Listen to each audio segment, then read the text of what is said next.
প্রশ্ন ১ ইসলামের ইতিহাসে প্রথম মুয়াজ্জিন কে ছিলেন?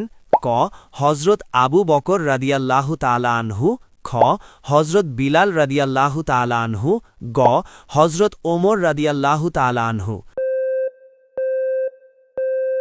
সঠিক উত্তরটা জানার আগে চ্যানেলকে ফলো করে দ্বীনি কাজের অংশীদার হন। সঠিক উত্তরটি হবে খ হজরত বিলাল রাদিয়াল্লাহু তাআলা আনহু।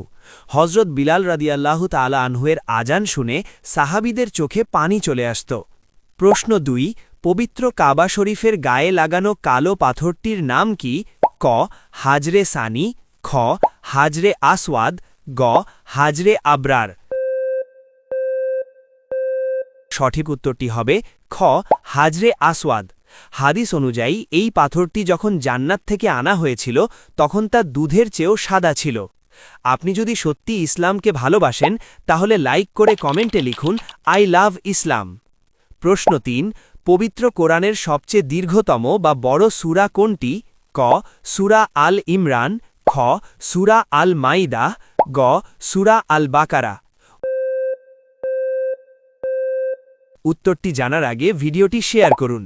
একটি ভালো কথা শেয়ার করাও সাদাকা। এই জ্ঞানটি শেয়ার করে আপনিও সাদাকায়ে জারিয়ার অংশীদার হন।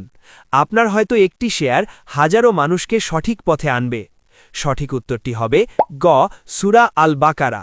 এই সূরাটিতে ২৮৬টি আয়াত রয়েছে এবং এটি মদিনায় অবতীর্ণ হয়েছে।